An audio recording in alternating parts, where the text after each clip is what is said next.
rise for the Pledge of Allegiance. I pledge allegiance to the flag of the United States of America, and to the republic for which it stands, one nation, under God, indivisible, with liberty and justice for all.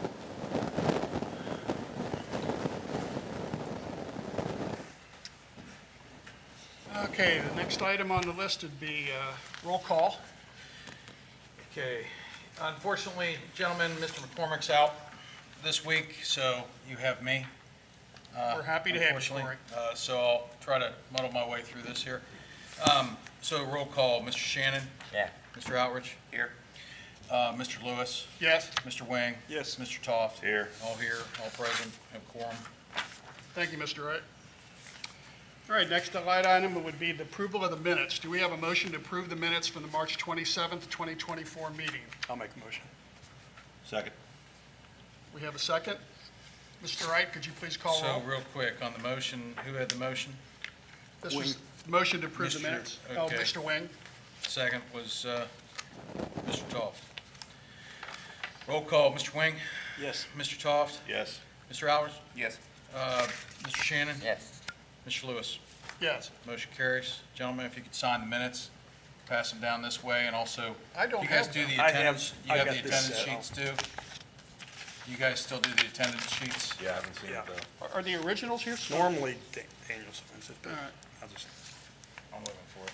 It's all right, I got, we vouch for you. You're here. You can watch the video.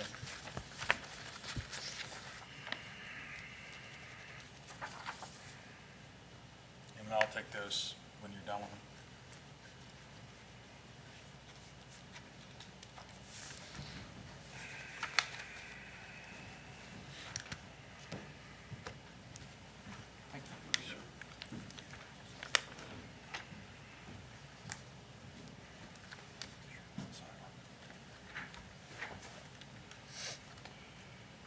All right, our proceedings tonight, if there's anyone wishing to speak, please fill out the form that's on the table in the back, and if you would, please bring that form up so we can put it into our collection, and then we'll call you in the order that we receive them. All right, no one planning to speak. All right, the proceedings tonight, we're going to be reviewing a case. The operation of this meeting is such that the zoning commission reviews a case, hears both sides for and against it, and we then have private discussion about it that's public to public can hear it, but we do not take any input at that time. And then we make a recommendation to the township trustees as to whether we think it should be accepted or denied. All right, we are going to move forward then with our we have no old business this week. Our new business is case 1-24-Z, PD zone change request. Mr. Wright, could you please give us a case summary? Yes, sir, and I'll try to be brief this evening. So this case involves 5 parcels, approximately 4 acres of property, current zoning R1, R2, and PD. There is one sliver of PD. Proposed zoning is for PD. You can see the site here. Again, it's adjacent, and I think, Mr. McCormick, this is pretty indicative of the land use in the area. So you've got a little isolated pocket of R1 and a small isolated pocket of R2. Basically, everything around here is high-density multifamily, heavy retail, kind of in that area, and then medium-density multifamily with Commons of Eastgate there. You do have a small R2 development there. I think there's a total of 15 parcels or whatever there. And then you have multifamily to the east of that with Kennedy's Landing. So this proposal would rezone the project to PD. You would have, it's a mixed use, it's got a retail component, it's got a restaurant component, it's got a brewing company component, and then an outdoor entertainment component in that. So the comprehensive plan states that the proposal is located kind of on the fringe between the Ivy Point commercial corridor and the State Route 32, central retail corridor. It's right on that fringe boundary. The comprehensive plan states that the area is appropriate for mixed-use development, entertainment uses, small-scale retail, restaurant, lodging, convention-type uses with an eye toward creating a synergy among land uses, and then also talks about orienting the buildings to the street, creating a streetscape appearance, and, traditional high-quality building materials and such.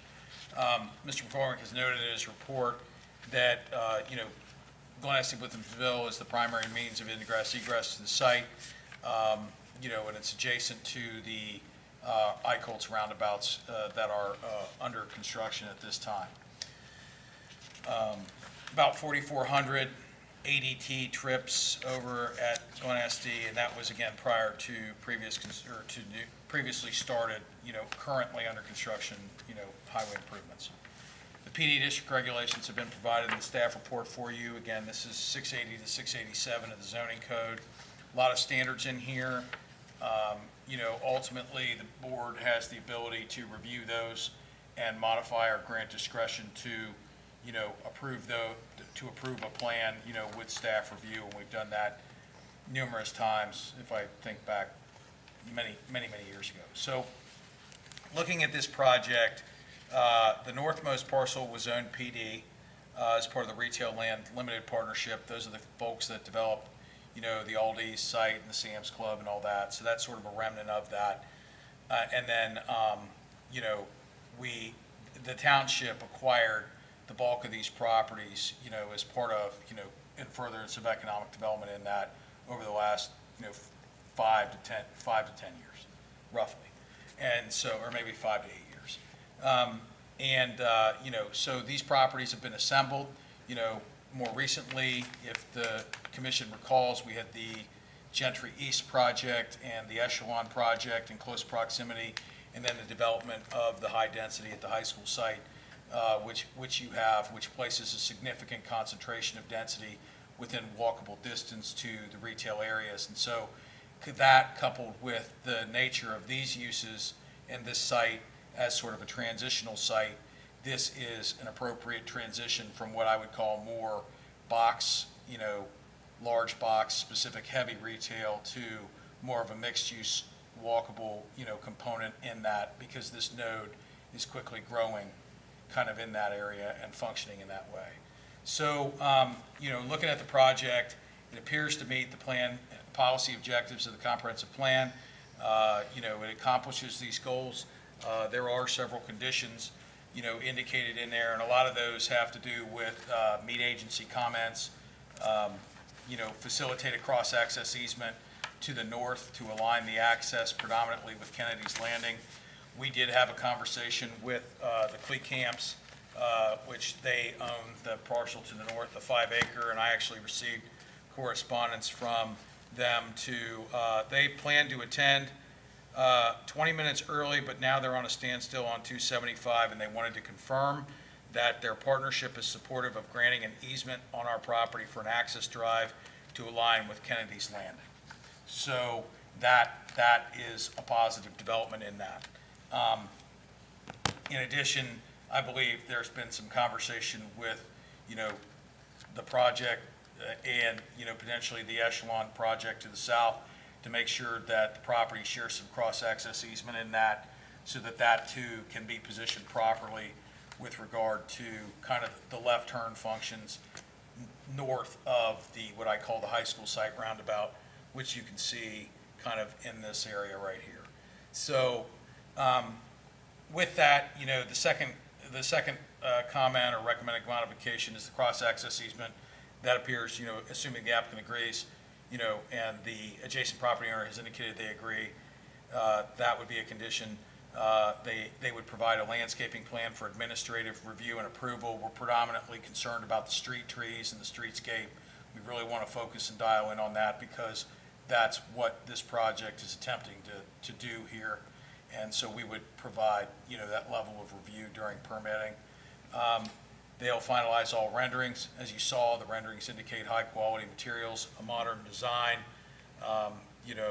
sort of evocative of, kind of the newer, the modern architecture you see at, Echelon in that. The applicant will provide a signage plan. Again, that's a rudimentary comment, all signage capped at, monument signage, and I would say that would be appropriate, and that would be what they would want to do in this specific instance anyway. A lighting or photometric plan, with dark sky compliant lighting. Obviously, we want to reduce glare. We want things to be dark sky compliant, and that is a consistent recommendation with a lot of projects that the commission has reviewed previously. They will need to do a consolidation plat, basically a replat of these parcels to get it into one contiguous boundary instead of 5, and then provide site plan details. As you're aware, our site plan review standards are pretty detailed. Those are usually 75 or 80% engineered plans. Again, for a zoning level, we have a site plan that they would add to and supplement for purposes of obtaining a permit. So those, I don't think I missed anything in the report. I think those are the conditions 1 through 8 that would be recommended if the zoning commission granted favorable, consideration of that. And, in addition, I would tell you that, and I know that we're supposed to wait for or against, I did receive a letter. The commission has a copy of the letter from Miss Connie Merrill at 975 Burgoyne. She discusses the notification process and then discussed her specific concerns about the project. I did have the opportunity to speak to Ms. Merrill about 8:30 this morning and talk to her about, the concerns about, she indicated that this was a DORA district. That's not what this is. This is a rezoning proposal to develop the property. The DORA is a separate legislative act by the Board of Trustees, and that's governed by, the relevant provisions of Ohio Revised Code. It's completely separate. She did express some concern about the amphitheater in her letter, and I think the contents of the letter speak for themselves. So, I did, I read that, thank you. The signage, I'm not familiar, I know the districts, the 2 districts this development is proposed to be in, cost or monument style signage. The signage on the building, where the signs stick up above the building, is that covered under monument signage? no, that's regulated as wall signage. Now, we typically don't allow roof signage, but in the PD, we have the ability to grant, some flexibility in that. And that really is not signage. That's more of a design. We would call that a parapet. That's actually an architectural parapet, what you're seeing there. You're talking about the gray areas, like the concrete looking areas. Right. That's similar to like a parapet or an architectural feature in a building. So like if you're familiar with Hobby Lobby, they have the parapet that goes up. That's where the signage is. We would treat that as part of the building. The signage is the actual text and logo that gets applied. But if we discuss it, and if we agree, we could consider capping it at the roof height and not let it stick above it, or I'm looking at the surrounding businesses, and I'm not seeing anything else with that type of signage sticking up above the building. No, I mean, ultimately, that's the zoning commission's discretion, but I would caution, in the case of, if you look at the signage and you look at the way that that's set up to sort of provide some symmetry in the project, whether you reduce the signage area or not, I think it adds a significant architectural interest to the project other than just a blank box. So typically in the past, what we've wanted is to have various facade elevations and designs and relief, if you remember, some of those things where you get some relief, some architectural changes, some height changes, some bump outs, some awnings. And I think those are the things that make buildings interesting. Otherwise, you end up with a square. And so really, no different than at Jungle Gyms, where we have the large parapet with the train coming out of it, or we have, like at Burlington, where they have, they may have a pillar or something like that, or even something as simple as in an overlay case where the self-storage facility included windows and then columns in the building to break up the architectural appearance of the scale of that structure. All of those things go toward creating visual interest for the site, and the buildings themselves. So if the signs were not on those, and that was just architectural, that would be no problem. It would, yeah, That's yeah, kinda where I'm- that's what I'm saying. Yeah, we could consider capping the height above it. I'm just looking at the distance, what does it look like from a distance, and what kind of impact, but it's a multi-story building. I know we want multi-story buildings in that area. All right, thank you, Mr. Ryan. All right, to continue on, is the applicant here to present their case? Please step forward and tell us who you are. Good evening, Commissioners. Mr. Wright, I'm John DeHart with DeHart Architecture. I'm representing the developers and the group on this project and did the design work for it. I don't know what kind of case that I would be presenting for. I can answer questions if you have regarding it. I can speak a little bit about the ideology and conceptual nature in the way that we were approaching the project, which was really about public access and being more than a wall against the street, but allowing the street to kind of filter into the site. We absolutely wanted some kind of public piece, like an amphitheater. I don't know if this would be the final form of that, but we feel pretty strongly about a community space being embedded in the middle of the project and putting parking on the back side of it. So this is really oriented towards a pedestrian mentality, and as Mr. Wright was talking about, materiality and scale, so that it is more relating to, we've broken the forms down so that it relates to the human scale of people walking rather than that of somebody driving by on the site. During your design process, was there discussion or any concern about the amphitheater pointing towards a residential district? No, it's really early in the process, and it actually is, the seating points in the other direction, so the stage is facing away from that, but we wanted to be able to see that from that public street edge. But the stage is facing so the sound would be amplified towards the residential district. What would be Yeah. your thoughts on rotating the whole amphitheater 180 degrees? It's certainly possible. We could look at options for how that could allow still the filtering of pedestrian traffic into the site, which I think is really important to this site in particular, to make it feel like it's a part of the city and not so much just turning its back on the site. I can see advantages to it being rotated. It's more now pointing towards a large area where there's a lot more visibility, with the visibility towards in that street. And I think what you've presented in the end buildings is very attractive, and I think those are good fits. My concern is just the amphitheater and the sound being shot directly towards the residential area, and I don't know that it would be better all the way around even for you to be rotated 180, to have the amphitheater facing out towards a larger area. There'd be more people that could hear it and then come towards it. Mm-hmm. You're shooting more directly to where there's a lot of pedestrians and a lot of traffic, and not just a neighborhood. And that may be something that we would require in an approval. Certainly, we would be glad to look at that. Okay. Do you have an idea of how high the signage on the building sits above the roof? I think it's about 6 to 8 feet above the roof edge, so the top of that, and that's obviously very malleable as well. Oh, okay. That's 10, 20. I was thinking it looked more like 12 or 16 feet. The perspective kind of forces it into looking a little bit taller. I Oh. think the top of that is about 28 feet, Okay. maybe 30 feet, but I don't Well, think it's to the any top taller of the than that. building or to the top of the sign? To the top of the sign. Okay.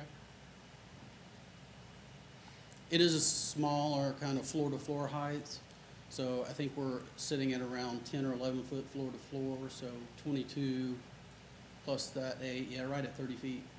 Okay. Those What's- elements are very malleable. As Mr. Wright was saying, we were really looking, kind of breaking down materials, and we're using those concrete forms as sort of beacons in a way, the signal for where the entrances are and how to get into the site. All So right. certainly signage could be a little bit smaller, and we could lower the height of those a little bit, as long as we're okay to break that parapet height, which I think is important for the forms. All right. And I would agree. I just want to make sure it's not too high above the roof line. Do you have anything else you wanted to present? Unless you Does- have other questions. Any other members have any questions? The amphitheater, acoustically, I don't think it's gonna matter if you flip it, just because of the way even if the stuff is projecting that way, you still have the things around it to offset that because of the way Yeah, sound the way bounces. the amphitheater works is it focuses I know. the sound out in that Right. 120-degree arc.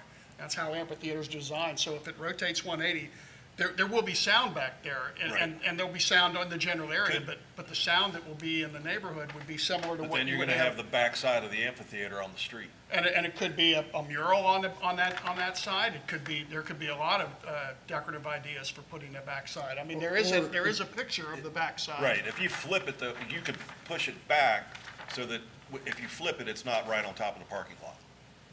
Yeah, and maybe the option might be to depress it more too, so sink it down a little bit, which would help with some of those sound issues. Yes. And also, I completely appreciate what you're talking about, and we don't want to become obtrusive in some way to the surrounding neighborhoods at all. That's not the intention. If we flip it, I would be concerned about the wall, but maybe if we depress it, we could lessen that impact. So Right. that becomes a smaller wall that from the street level, you can see over it.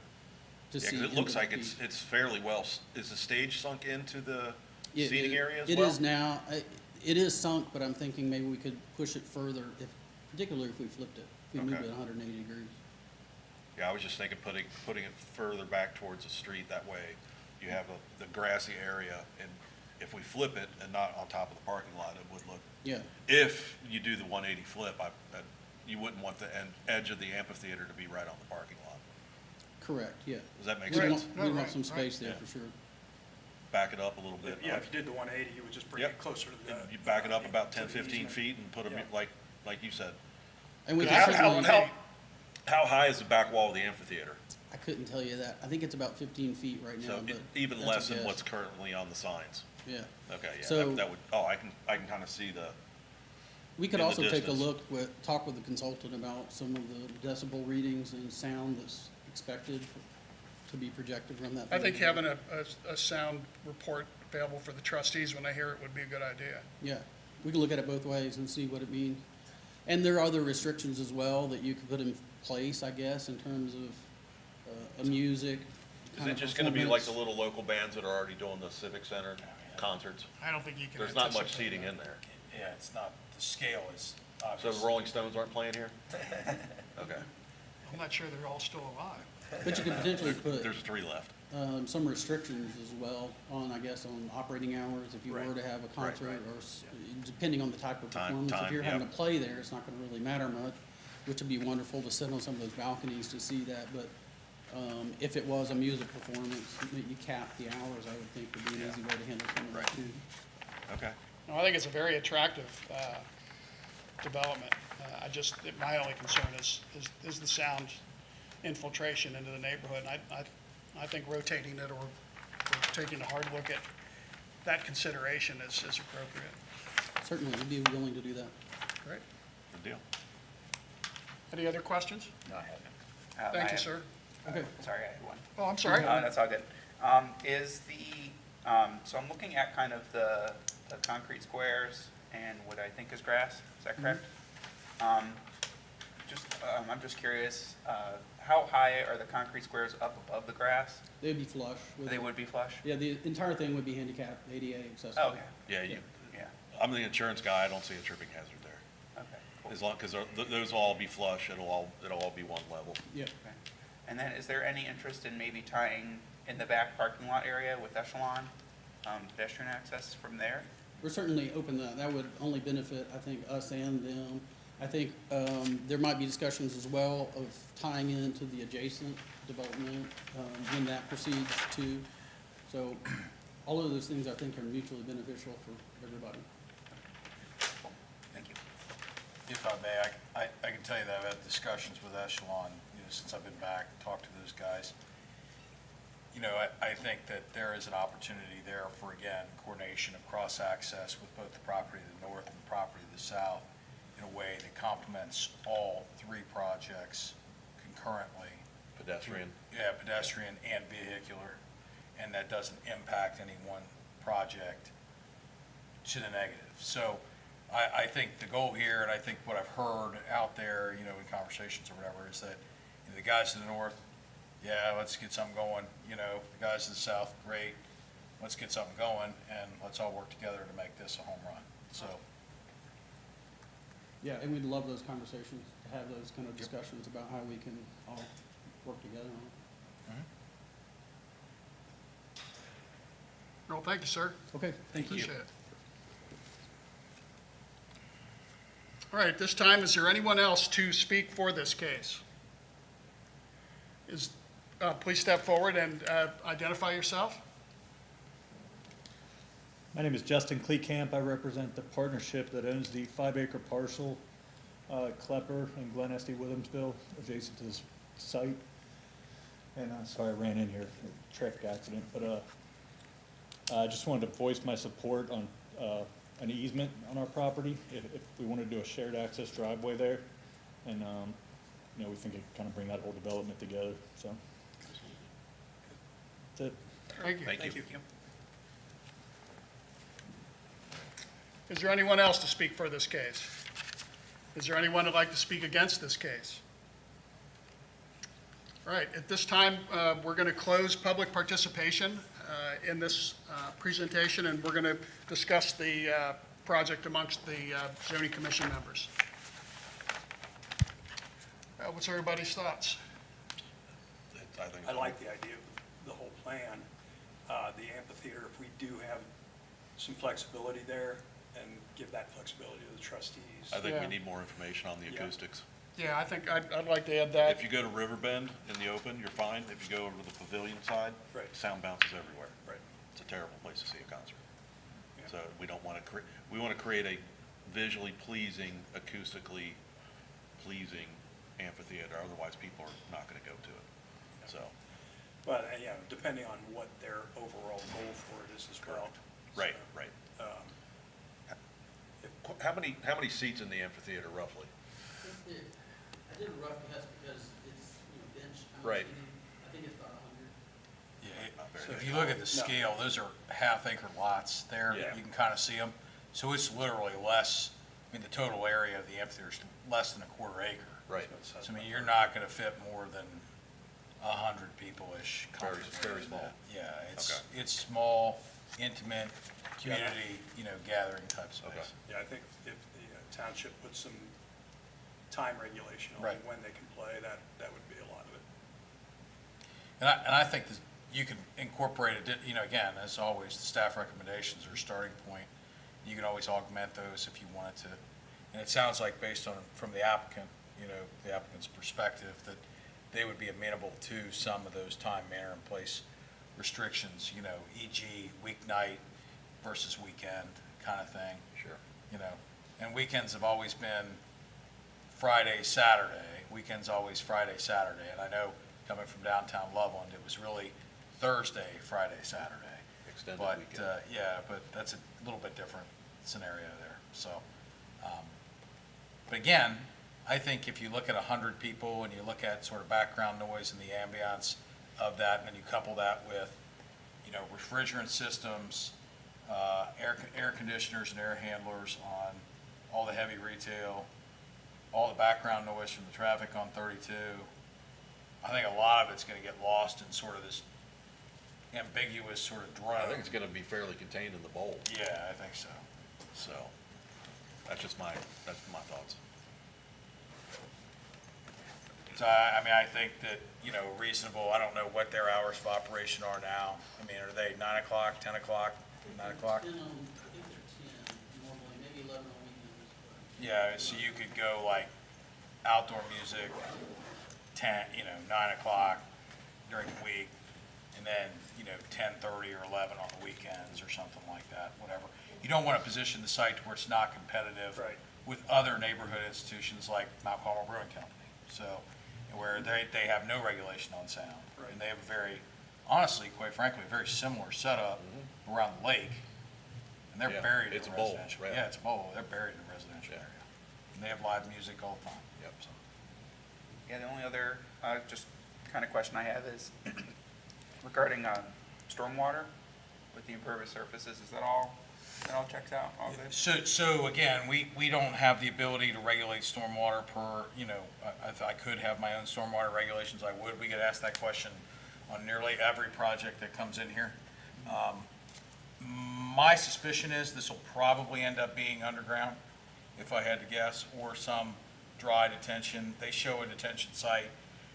If they work through the access easement issues to the south, probably some of it may end up going underground or get positioned. And then the other thing we encourage in our land use plan and you guys have seen this, is that, you know, we credit those areas where they deploy creative stormwater solutions like rain gardens, bioswales, vegetated, landscaped areas that look attractive, that double as detention. And so we credit that toward open space because we believe that that is what we want to foster here. So regardless of what they do have an area for detention that appears to be sized appropriately based on the site load and all that. And do you know if that will that be natural grass? Yeah, so that helps offset a lot of that impervious surface area when they break that patio up, you know, significantly. And there are probably some other things they can do in the design of the patio to, you know, maybe put some storage under, you know, that or whatever and get it. You can store stormwater in a lot of different places. You're basically hiding it, right? And then slowing it down, so. We don't need no big bomb craters. No, and again, a project like this really isn't conducive to that unless you hide it somewhere, Yeah. so. The only other thing I'll add is I'm just appreciative of the street trees. Is what, I'm sorry, I couldn't. I'm appreciative of the street trees. Okay. For pedestrians that are walking on the site. I think it's very attractive. All right, well then, would the commission be in favor of a motion to recommend approval based on the 8 modifications from the staff report and 2 additional ones, number 9 being a recommendation for a sound study from the amphitheater, and 10 is to minimize the sound infiltration from the amphitheater into the residential neighborhood across the street. The commission recommends rotating the amphitheater 180 degrees. And that would be our recommendations forward to the trustees. Yeah, I can live with that. All right, let me work on that motion.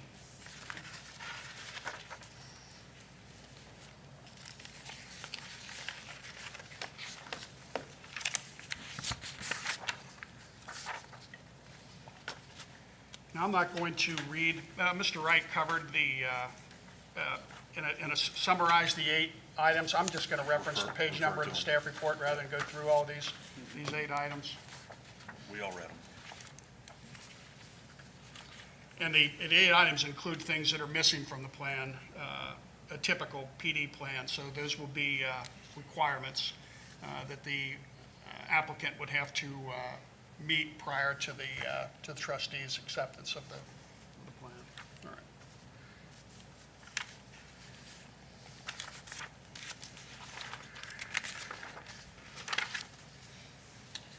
Okay, regarding case 1-24-Z, applicant Union Township, Clermont County, CIC Incorporated, parcels 413-104A204, 413-104A201, 413-104A118, 413-104A200, and 413-104-8085.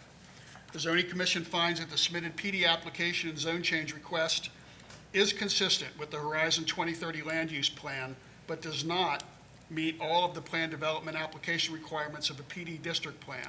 Therefore, this commission recommends a submitted plan be approved contingent upon adherence to the noted modifications as specified in this motion. All required supplemental information and plan modifications must be completed and submitted to the planning director no later than 1 week prior to the trustees' hearing of this case. The first on the recommended list is the findings of fact. I'd like to provide a summary of these properties lie in 2 focus areas: the Central Retail State 32 Commercial Corridor and the Ivy Point Mixed Use Commercial Corridor. Both districts call for monument-style signage as preferred signage style used, and that multi-tenant consolidated signage shall be encouraged. Development patterns should be organized into blocks and building configurations of an appropriate scale, with development oriented as to foster strong streetscape impressions. Sidewalks and/or shared use pathways shall be installed with all public street frontages for developing properties, and all sites shall provide for pedestrian access from the street. Now for the modification list, I would reference the 8 recommended modifications listed in the staff report that are listed on page 6. All 8 of those would be applied to this motion. We would add an additional one, number 9, is recommending a sound study for the amphitheater be provided to the trustees at the time of the hearing. And then 10, to minimize sound infiltration from the amphitheater into the residential neighborhood across the street. This commission recommends rotating the amphitheater 180 degrees. That completes my motion. I'll second. All right, we have a second. Does anyone else want to discuss any of these items? All right, Mr. Wright, would you call roll? So I have Mr. Lewis with the motion, Mr. Wing second, correct? Correct. Correct. Roll call, Mr. Lewis, Yes. Mr. Wing, Yes. Mr. Shannon, Yes. Mr. Outrich, Yes. Mr. Toft. Yes. Motion carries 5-0, recommending approval.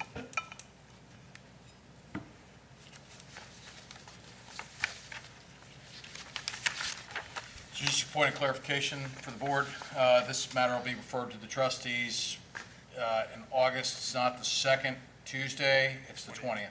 20th, Because, okay. yeah, schedule conflict, so. Found that too. Yep, oh, you found it, please sign the sign-in sheet. Yes, we found it. Sorry. Oh, Secure your alibi.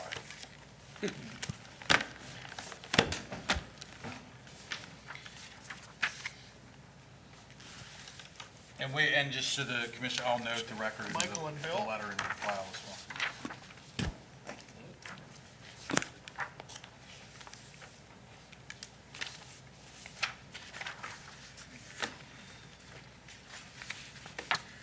all right, do we have any administrative items? I don't believe so. Anything on the docket? Sir, Mr. Wright? admittedly, I'm at a disadvantage on that, but I don't believe we have anything, matters currently pending before the commission, All right. or, items that will come in front of the commission. So the answer is no, and I think we get to get out of here hopefully a little early tonight.